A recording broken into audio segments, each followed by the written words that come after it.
이번에 원구성할 때 다 협의로 돼 있어요. 국회의장이 다 할 수 있습니다. 합의가 아니에요. 네. 모든 조항이 협의로 돼 있어요. 네. 뭐 상임위 네. 위원장 배분이라든지 뭐 이런 것들이 전부 다 네, 협의하도록 돼 있죠. 대통령의 지도 따라 협의 후 네. 국민 다수와 의원들 다수의 뜻에 따라서 국회의장께서 네. 원구성을 6월 안에 조속해 주시기를 네. 바라는 바입니다. 아, 협의가 안 될 수도 있어요? 설마 그럴 리가. 안 될 수 있죠. 아, 그래요?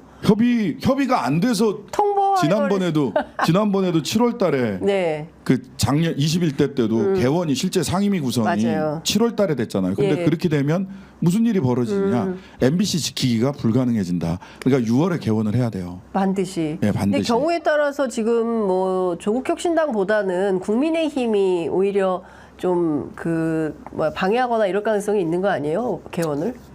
개원이요? 네. 방해하죠. 예, 그러니까 그걸 어떻게 방해라기보다도 방해라는 표현이 적합하지 적합하진 않은 않은데 뭐라고 말해야 각자의 될까? 주장을 예, 본인들이 주장이 있을 수 있는데 예. 전 그래서 의장께서 새로 네. 선출될 의장께서 협의하시고 협의는 합의가 아니잖아요. 네. 다음 절차를 바로바로 진행해 주셨으면 좋겠다. 상임위원장 임명도 바로 하시고 상임위 구성도 바로 하시고 상임위에서부터 방송3법 재발이 될 텐데 바로 처리하시고 네. 이렇게 빠르게 진행을 하지 않으면 네. 법이 통과가 된다고 하더라도 이미 8월 달에 박문진 이사진이 다 구성이 돼버리고 9월 달에 KBS 이사진 다 구성돼 버리고 하면 네. 우리는 박민의 방송 KBS 또 제2의 박민의 방송 MBC와 네. 함께 다음 지방선거와 대선을 치러야 된다. 아이고. 끔찍합니다. 그 생각만 해도. 큰일입니다. 그건 하여튼 뭐 필요한 역할을 좀 해야 될 것 같다라는 생각이 좀 드는데 예. 하여간 그 가급적 개원을 서두르고 원구성 협상도 빨리 해서 6월 안에 반드시 국회가 가동이 돼야 된다. 상임위가 가동돼야 네, 된다. 국회 상임위가 가동이 돼야 된다. 그래서 지금 사실은 미디어 최대 현안이 MBC 문제. 그렇죠. 예, 그리고 뭐 다 현안입니다. MBC, 네. KBS, YTN, TBS 다 현안이지만 네. 일단 닥쳐 있는 가장 큰 문제는 MBC. 네. 그러니까요. 진짜 너무 좀 따져볼 문제가 많은데 이건 또 어떻게 봐야 되나요? 어제 저희가 좀 최민희 의원 모시고 그런 얘기도 했었습니다만 선방심의위 MBC를 타겟으로 17건이나 법정 제재를 했더라고요. 그러니까요. 사실상 특정 방송사를 향 대상자 본인 제가 제일 그것 네. 때문에 제가 지금 이 자리에 와 있는데. 그러니까요. 그거 아니었으면 MBC에서 계속 일하고 계실 텐데. 그러니까요. 예.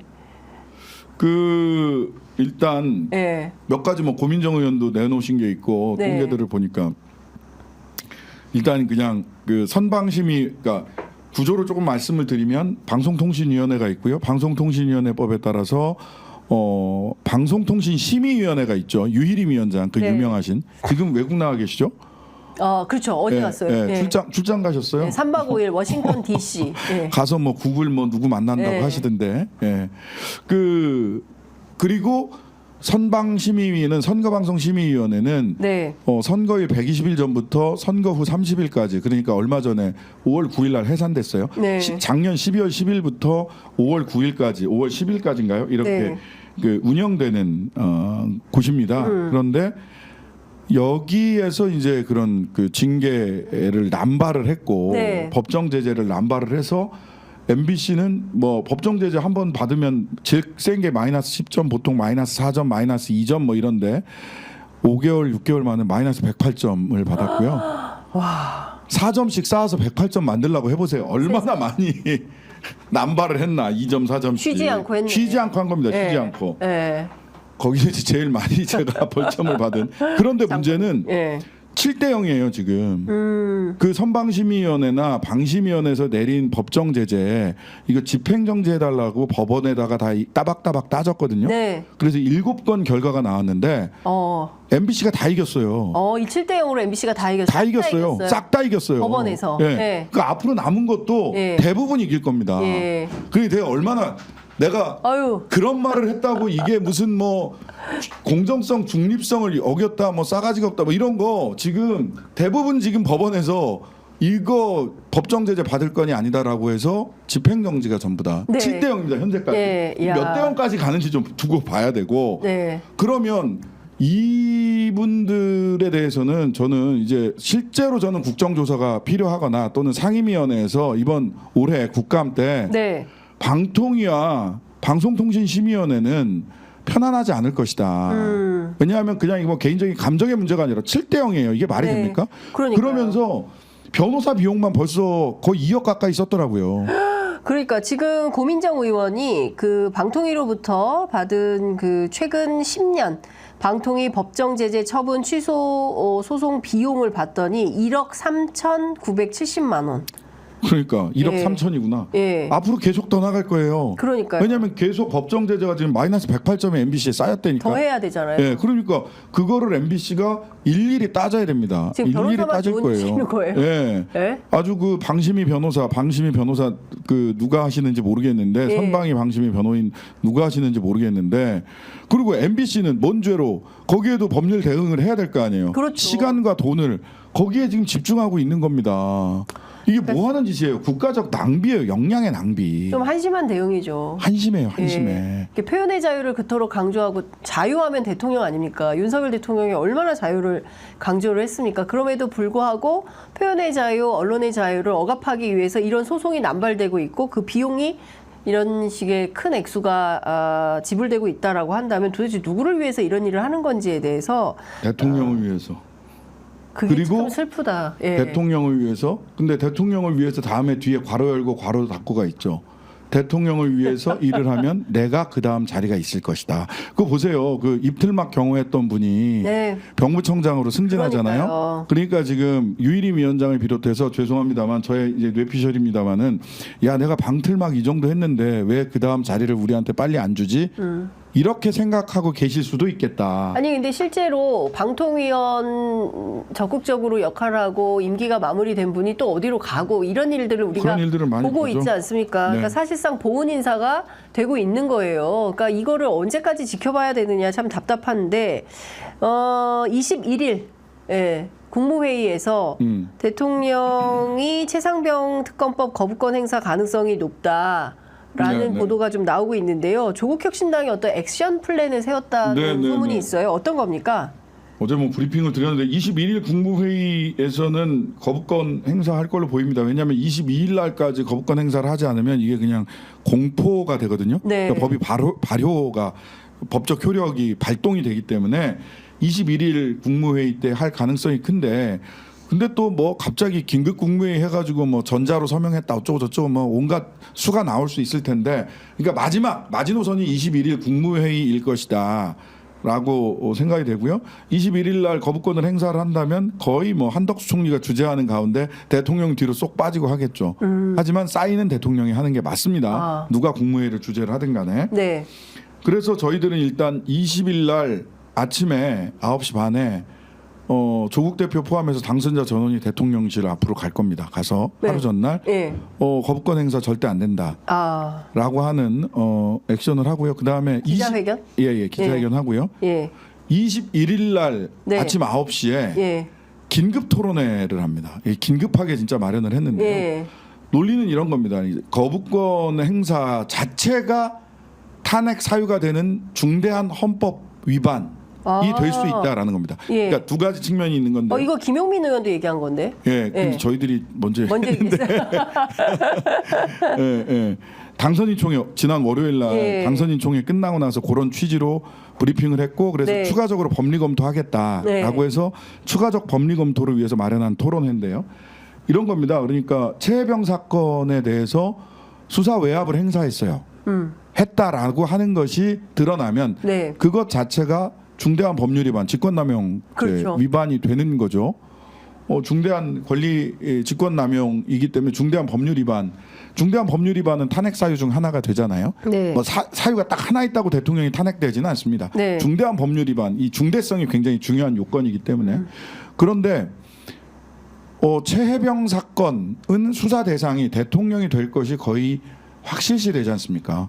그 다음에 김건희 여사 특검법 거기는 그냥 수사 대상이 김건희라고 그렇죠. 찍혀 있어요. 예. 김건희 여사 특검법도 거부권을 행사했어요. 네. 이것도 거부권을 행사했어요. 예. 그러면 소위 헌법적 권리, 권한, 대통령의 헌법적 권한이다 거부권이 이렇게 평가하는 사람들도 있지만 네. 헌법적 권한에도 헌법의 취지와 목적을 고려했을 때 네. 내재적 한계가 있다라고 하는 말씀을 하시는 교수님들이 상당히 많습니다. 내재적 한계. 예, 제가 아는 바로도 예. 연세대학교 김종철 네. 로스쿨 교수님, 네, 네. 그다음에 경희대 정태호 교수님, 그다음에 성균관대 이황희 교수, 이분은 또 판사 출신에다가 헌법재판관 출신이세요. 네. 이분들도 전부 내재적 한계가 있다. 그런데 이것을 사적 이해관계를 위해서 남용하는 것은 예. 헌법 위반, 헌법에 그러니까 그 탄핵 사유는 대통령 탄핵 사유는 중대한 헌법 법률 위반입니다. 그렇죠. 예. 그러면 수사 외압은 법률 위반이라면 네. 거부권의 사적인 남용 네. 이것은 이제 중대한 헌법 위반일 수 있다는 거죠. 해당된다. 해당될 수 있다라는 아. 주장이 학계에서 굉장히 있어서. 짱짱하게 있습니다. 예, 예. 그게 안 된다라는 분도 있고, 근데 이 학계에서 있다는 우리나라 헌법의 그 원로이신 지금 이제 돌아가신 권영성 서울대 교수님이나 네. 허영 교수나 네. 이런 분들이 우리나라 헌법계의 두 태두라고 하거든요. 네, 네. 이분들도 네. 대통령의 거부권에는 내재적 한계가 있다라고 최초의 대한민국 거의 최초의 헌법 교과서에 다 써놨었어요. 그래서 그냥 이게 그냥 나온 얘기가 아니라는 겁니다. 네. 내재적 한계를 넘어서서 거부권을 남용하는 것 자체가 예. 탄핵의 소지가 될 수 있다. 네. 아니 그런데 사실 그 막 어려운 법률적 헌법적 지식이 없다 하더라도 네. 대통령이라는 자리가 본인의 이해관계를 위해서 이거 안 돼라고 아무 때나 거부권을 행사해도 되는 것이냐라는 눈높이가 있는 거죠. 그러니까 이게 검사 뭐- 출신들 박은정 검사도 박은정 당선인도 한번 예, 얘기를 하는데 예. 검사 출신들이 가지고 있는 그러니까 민사보다도 형사 예. 구성 요건이라고 해서 예, 예. 구체적으로 법문에 쓰여 있고 대법원의 판결을 통해서 확립된 네. 몇 가지 조건들 구성 요건에 예. 들어맞느냐 안 맞느냐만 보거든요. 그러니까 검사들은 검사들은 예, 예. 그러니까 헌법의 취지, 예. 헌법 잘 보지도 않아요 사실. 헌법의 취지나 이 법률안의 이 취지, 목적 이런 것에 따라서 법률을 해석을 해야 되는데 네. 어떤 면에서는 구성 요건만 따집니다. 그러니까 야 법률에 그 얘기 있어 없어? 없어? 그럼 해. 네. 있어? 그럼 또 해. 뭐 근데- 이런 단순한 사고 방식이 있어요. 근데 박찬대 원내대표 얼마 전에 저희 프로그램 출연해서 네. 오늘은 윤석열 대통령이 200번째 거부권을 행사했습니다라는 보도가 나올 수도 있다라고 얘기를 하는 거예요. 그러니까 도대체 대통령이 행사할 수 있는 거부권이 몇 번까지 가능한 거냐. 뭐 대개의 경우는 삼진 뭐 이렇게 3번, 뭐 2번, 1번 뭐 이렇게 있는데 도대체 이 거부권이라는 거는 계속 아무 때나 써도 되는 것인지 네. 그래서 제왕적 대통령제라고 하는 건지 그리고 상식적으로 합리적으로 판단해서 결정을 해야지 나에게 불리하다 본인 판단하기 이건 아니다 싶어서 다 거부해버리면 입법 사법 행정이 도대체 상권 분립이 제대로 이루어진 민주주의 국가냐라는 근본적인 물음이나 질문을 하게 됩니다. 그러니까요. 그 뭐 근데 대통령은 야 거부권 행사횟수 제한 있어 없어? 없어? 그럼 계속 써. 이렇게 단순한 사고를 하실 사람이에요. 근데 이거는 그래서 저는 헌법적으로도 한번 해석의 여지가 있다고 봐요. 소위 거부권 행사의 내재적 한계론이 있는 거거든요. 지금. 네. 그게 이제 학계 하나의 큰 흐름으로 있는 거기 때문에 그 토론회를 그 토론회를 화요일 날 하는 오전 겁니다. 9시에 한다. 오전 9시에 하는 거고 이건 내용 자체가 가봐야겠네요. 굉장히 중요한 네. 내용입니다. 그 경희대 정태호 교수님이 어디서 합니까?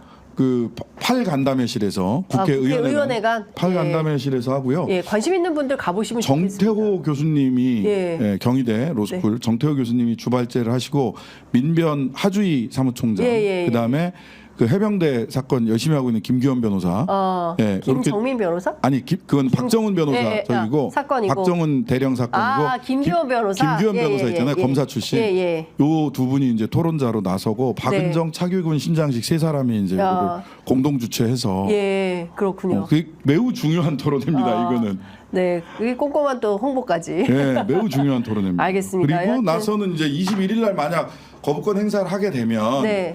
독자적인 행동도 구상하는 게 있고 또 오후 2시에는 참여연대 등 시민사회단체가 야당들에게 예. 만약 거부권 행사하면 이게 국회 본청 앞에서 예. 대규모로 같이 연합 집회를 하자. 아, 국회 라- 본청 계단 앞에서, 계단 앞에서 오후 2시. 그런 제안이 있어서 예. 그것도 준비하고 있고 그리고 25일 날은 예. 야 6당 플러스 시민사회단체 장외 집회 예. 광화문 쪽에서 예. 준비하고 있습니다.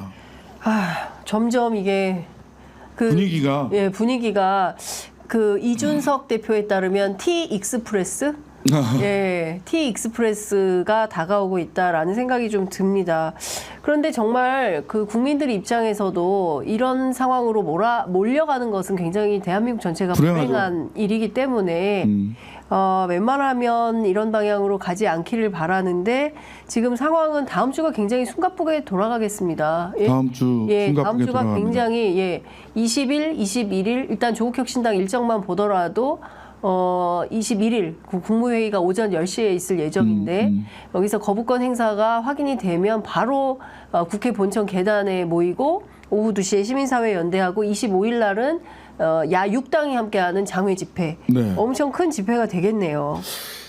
그 많이들 나오실 것 같아요. 네. 이래도 되나 싶은 거죠. 최혜병 특검 이렇게 하면 안 됩니다. 대통령은. 예. 그러니까 그 다 떠나서 그 정치의 본질에 대해서 질문이 생기는 거예요. 도대체 네. 대통령을 왜 하려고 했을까? 그리고 본인의 재임 중에 발생한 사고에 대해서는 누구보다 더 적극적으로 나서서 내가 책임지겠다. 아니 지난번 기자회견에서 뭐 특검 국민적 여론이 있으면 뭐 내가 먼저 나서서 특검을 받겠다고 하겠다라고 이제 말로는 그러는데 야당에서 국민들이 이렇게 주장을 하는데 엉뚱한 행동으로 방어하고 있다면 국민들이 또 길거리로 쏟아져 나와서 나올 수밖에 없어요. 아. 그러니까 무슨 뭐 그것도 되게 무의식 중에 나온 건데 네. 개혁을 하겠다라고 하면 정권 퇴진하겠다, 탄핵시키겠다 이런 말이 막 나옵니다. 뭐 그러니까요. 그런 얘기가 벌써 한 1년 반 전인가 한번 탄핵하겠다 네. 뭐 이런 얘기는 할 테면 하라고 하세요. 맞아요, 뭐 이런 맞아요. 얘기 했었잖아요. 맞아요. 비슷한 얘기 지금 또 나왔잖아요. 네. 실제로 최혜병 사건이나 김건희 여사 사건이라든지 이런 건이 본인이 해봐서 아는데 본인이 해봐서 알 거 아니에요? 네. 탄핵의 사유가 될 수도 있겠다라고 겁을 먹은 게 아닐까? 왜 저런 말이 무의식 중에 나올까? 예. 나는 그러면서 그거를 프레임을 전환하는 거죠. 예. 저렇게 자기는 개혁을 하고 있는데 개혁에 반대하는 사람들이 기득권의 저항이다 그러니까. 라고 생각을 하고 있는 거예요. 예. 뭔 개혁을 하고 있죠 지금 그분이? 경우에 따라서 굉장히 험악한 상황이 될 수도 있을까요? 예. 무섭다. 험악한 상황이 될 수도 있다. 근데 이제 저는 국민들의 판단과 힘을 믿고 네. 본인이 변화하면 언제든지 국민들은 기회를 줄 거예요. 근데 본인이 내가 뭘 잘못했어라는 태도를 보이면 네. 잘못했다고 인정할 때까지 국민들은 거세게 그 책임을 추궁할 수밖에 없다. 그렇습니다. 사실 윤석열 정부 출범 첫 해부터 시작해서 얼마나 많은 언론에서 국민들이 문제 제기를 했습니까? 그리고 좀 도대체 상식적으로 받아들이기 어려운 일들이 너무 많이 생겼거든요. 네. 근데 그런 의혹이 생길 때마다 충분히 규명하고 해명하고 고치고 바르게 정치를 했다면 오늘의 이런 사태에 벌어지지 않았을 것 같은데 그러니까요. 어쨌든 본인은 나는 잘못한 게 없고 너희들이 문제야, 홍보가 부족해, 언론이 문제야, 공무원들이 잘못했어 이렇게 남 탓을 하고 있기 때문에 결국에는 이 불화살이 어디로 귀착될지 여러분 함께 지켜봐야 되지 않을까 싶습니다. 그냥 화살이 아니라 불화살이군요. 불화살 아니에요? 이 정도면 불화살인 것 같은데. 예, 예. 제가 요거 하나만 확인 차원에서 여쭤볼게요. 시간이 다 되긴 했는데 예. 검사 정원을 향후 5년간 206명 늘리는 검사정원법 개정안이 지금 국회 법사위 소위를 통해서 소위를 통과했다는 건데 오늘 아침 라디오 출연한 박주민 의원 오후 1시에 오기로 되어 있긴 한데 이건 반대다, 착오가 있었다 이런 얘기가 나옵니다. 조국혁신당 어떻게 보고 있어요? 조국혁신당이 가장 먼저 이 부분을 지적을 했고 이거 절대 안 된다. 소위 통과한 거 이해할 수 없다. 법사위 전체회의에서 부결시키든지 뭐 그게 우선이고 본회의까지 끌고 가지 않았으면 좋겠다라는 게 입장입니다. 네. 왜냐하면 이 검사증언법은 저는 이제 두 가지인데 하나는 민주당도 그렇고 조국혁신당도 그렇고 네. 기소권 수사권 분리하고 네. 중수청 만들자라는 라는 게 주장. 거잖아요. 예. 그러니까 그러면 기소청 내지는 공소청이라고 불리는 데서 검사가 증언될 필요가 없어요. 네. 오히려 현재 검사들 중에서도 수사하는 게 난 더 좋아요 하는 사람은 중수청으로 넘어가라는 거거든. 그렇죠. 예, 검사 증언 왜 해야 되는지 이유가 없다는 거예요. 그러니까 전체 이 와중에. 검찰 개혁 예. 흐름에서. 예. 그다음에 두 번째는 아마 뭐 수사 인력 공판부서 수사부서 이렇게 우대하겠다. 그쪽에 인력이 모자르죠. 왜냐하면 이재명 대표 터는데 그 많은 인력 두드려 붓고 그다음에 찐윤 검사들만 요직에 올라가니까 그런 특수수사 척 보면 압니다 수사 하는데 수사 인력이 집중돼 있고 그러다 보니까 형사부 일반 사건 조사하는 형사부나 공판부는 전부 다 또 후배들이 가서 정말 수십 건 수백 건 갔다가 그 돌리고 있어요. 이러고 있으니까 형사부 공판부에 인력이 모자란 거 맞습니다. 그래서 진짜 고생하는 검사분들 많아요. 그러면 엄한 수사 하지 말고 그런 일반 수사와 공판부에다가 인력을 추가 배치하라고. 그러니까요. 그렇게 하면 될 문제를. 예. 그러니까 매번 그 검사 증언 문제가 나올 때마다 공판 검사가 부족하다라고 얘기를 하는데 제가 재밌는 자료를 봤어요. 2018년도에 장제원 의원이 네네. 예, 검사증언법 개정안에 대해서 반대를 하면서 2006년부터 계속 늘려왔는데 지금까지 늘어난 공판 검사는 57명이다. 그러니까요. 뭐 하는 거냐. 그리고 이런 것도 있어요. 지금 뭐 필요해서 가 있겠지만 파견 검사들도 굉장히 많습니다. 이전에 그 왜 부처에 네. 파견 검사 심지어는 그런 파견 검사도 있잖아요. 기억을 잘 떠올려 보시면 작년에 김건희 여사 주가 조작 수사 열심히 하다가 갑자기 그 국제기구 월드뱅크인가요? 네. 그쪽으로 파견 간 검사도 있어요. 뭐 하는 겁니까? 인력이 부족한데. 인력이 예. 부족한데 왜 네. 공판 검사란 말이에요. 네. 공판 검사로서 그 공판 과정에서 예. 12시에 때려주삼 뭐 이런 거 이렇게 쭉 바깥으로 그렇습니다. 이렇게 얘기했던 확인했던. 바로 그 검사 예. 일 잘하는 검사. 파견 갔어요. 예. 국제기구로. 왜 갑자기 파견을 왜 갑자기 그런 보낸 검사들 거냐. 불러들여서 공판 검사 시키게 하라니까. 그러니까요. 그 재판 과정에서 사실관계가 또 많이 나왔어요. 아, 그럼요. 예. 그러니까 참 아이러니하다라는 생각이 좀 듭니다. 11시 다 돼서 이제 마무리해야 될 것 같습니다. 끝으로 한 말씀 듣고 마무리하겠습니다. 끝으로요. 네. 네. 저희 조국혁신당 열심히 지금 이것저것 하고 있는데요. 또 하나 눈여겨서 좀 봐주셔야 될 건 뭐 최민희 의원, 김현 의원 당선인도 뭐 두 분 다 다녀가셨을 텐데 언론개혁 네. 관련해서 가장 큰 적은 시간입니다. 네. 왜냐하면 우리가 생각해야 될 게 이게 있어요. 8월 달에 이사회가 개편된다라고 알고 있잖아요. 네네. 근데 그게 아니에요. 한 달 더 땡겨서 생각을 하셔야 돼요. 그렇구나. 왜냐하면 8월 12일 날 현 이사들의 임기가 끝나고 권태선 이사장 등의 임기가 끝나고 8월 13일이면 새로운 이사들의 임기가 시작되는 거예요. 그런데 이 임기가 시작되기 전에 관행상 이게 새로운 이사를 선임하는 절차가 법상 규정이 없어요. 관행상 그냥 MBC 쪽에서 방송통신위원회에 한 달 전에 추천해 주세요. 임명해 주세요라고 공문을 보내면 기존에는 공모 절차를 거쳐서 이사를 공모해서 선임을 해줬거든요. 그런데 이게 기존의 관행 따위는 지금의 방통위원회의 여당 추천, 대통령 추천 인사들이 지킬 거라고 저는 기대하지 않습니다. 그러면 미리 임명할 7월 달에 8월 달에 임기를 시작하는 박문진 이사를 MBC 이사를 네. 미리 임명할 수 있어요. 그러니까 실제로는 D-Day가 8월이 아니라 7월이라고 봐야 돼요. 시간이 없네요. 네. 시간이 없습니다. 예. 그래서 빠르게 개원해야 되고 예. 그리고 법도 빠르게 통과시켜야 되고 법을 통과시키는 것 이상의 또 다른 정치적인 액션 그다음에 시민들의 참여가 필요한 상황이다. 내일 투표에서 추미애 의원식 누가 될까요? 민주당에서 하셔야 될 일이기 때문에 저는 뭐 두 분 중에 누가 되든 예. 빠르게 개원해 주시고 예. 대통령의 영도 따라 협의는 문자적으로만 정확하게 하시면 된다. 알겠습니다.